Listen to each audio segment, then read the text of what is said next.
Welcome to செலினாவின் life style. Hi friends, இன்றைக்கி என்ன வீடியோ பார்க்க போகிறேன்னா பீட்ரூட் அல்வா தான் செய்ய போகிறேன்.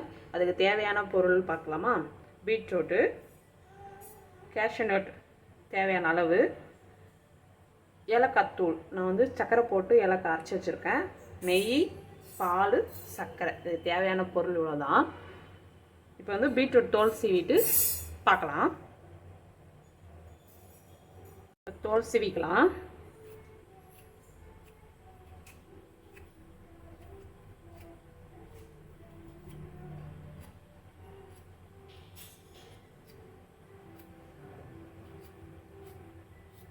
நீங்களாம் எப்படி பீட்ரூட் அல்வா செய்வீங்கன்னு சொல்லுங்கள். இது என் ஸ்டைலில் நான் பீட்ரூட் அல்வா செய்வேன். ஒரு சிலவங்க அரைச்சி வைப்பாங்க, அரைச்சி பீட்ரூட் அல்வா செய்வாங்க. நான் சீவி தான் செய்வேன். நீங்களாம் எப்படி செய்வீங்கன்னு சொல்லுங்கள், கமெண்ட் பண்ணுங்கள், நானும் தெரிஞ்சுப்பேன். அடுத்தது என்ன வீடியோ போடலான்னு கமெண்ட் பண்ணுங்கள்.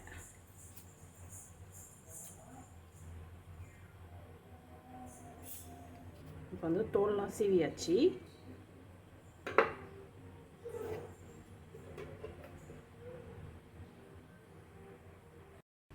இப்போ பார்த்தீங்கன்னா நான் இந்த சின்ன சீவல் எடுத்திருக்கேன். பெரிய சீவலில் செய்வீங்கன்னா அப்படியே சக்கையாக இருக்கும். சின்ன சீவலில் செய்வீங்கன்னா நல்லா பொடிசாக இருக்கும். அது சாப்பிட்டு பார்த்து நல்லாயிருக்கும், வாயில் கடிப்படை பார்த்து. இப்போ சீவிக்கலாம்.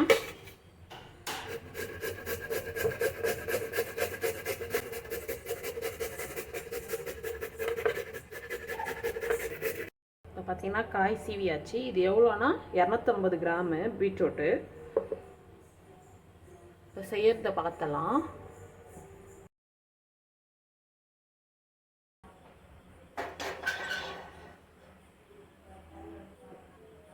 ஒரு ஸ்பூன் நெய் ஊற்றிக்கலாம்.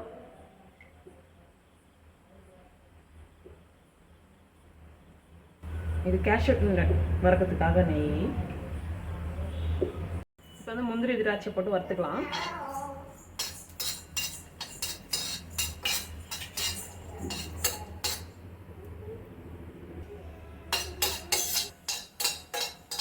நல்லா வறுபட்டுடுச்சு. இப்போ எடுத்துடலாம்.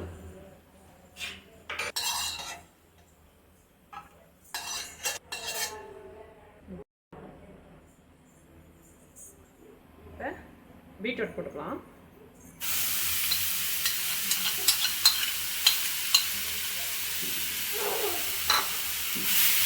நெய்யில் நல்லா வதக்குங்க.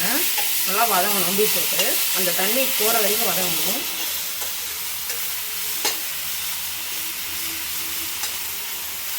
அடுப்பு சிம்மில் வச்சுருங்க.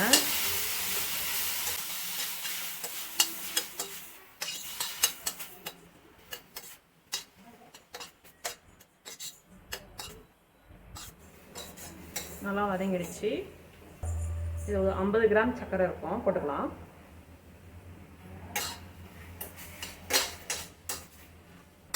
அது கூடவே ஏலக்காய் பொடி பண்ணி வச்சுருக்கேன், அதை போட்டுக்கலாம். நிறைய போட்டுறாதீங்க, ஏலக்காய் வாசனை ரொம்ப அதிகமாக இருக்கும். கொஞ்சமாக போடுங்க, கூட போட்டால் போதும்.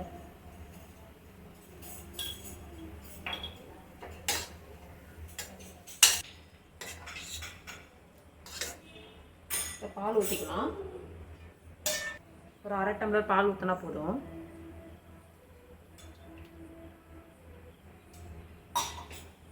ஹை ஃப்ளேமில் வச்சு நல்லா சுண்ட விடணும்.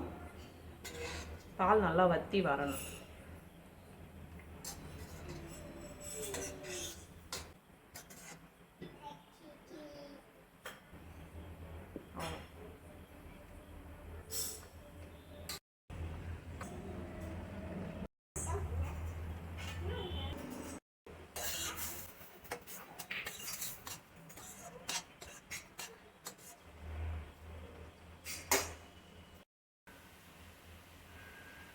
இப்போ பார்த்தீங்கன்னா ஊற்றின பால் எல்லாம் வத்திருச்சு. நெய் ஊற்றினதெல்லாம் அதெல்லாம் பிரிஞ்சு வருது. இப்போ ஃபைனலாக ஒரு ஸ்பூன் நெய் ஊற்றிக்கலாம். அடுப்பை சிம்மில் வச்சுருங்க.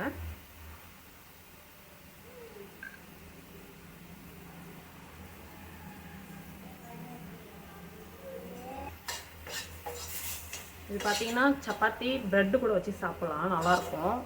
நீங்கள் ஜாம் வாங்குறதோட இதுமாரி செஞ்சிட்டிங்கன்னா ப்ரெட்டு கூட வச்சு சாப்பிட்லாம், சப்பாத்தி கூட வச்சு சாப்பிட்லாம், டேஸ்ட்டாக இருக்கும். ட்ரை பண்ணி பாருங்கள். இது எங்கள் பாப்பாவுக்கு ரொம்ப பிடிக்கும். அவ்வளோதான். லாஸ்ட்டாக முந்திரி திராட்சை போட்டுக்கலாம்.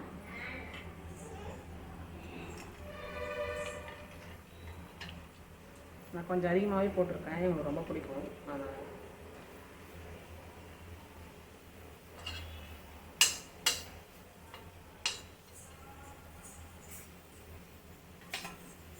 அவ்வளோதான்.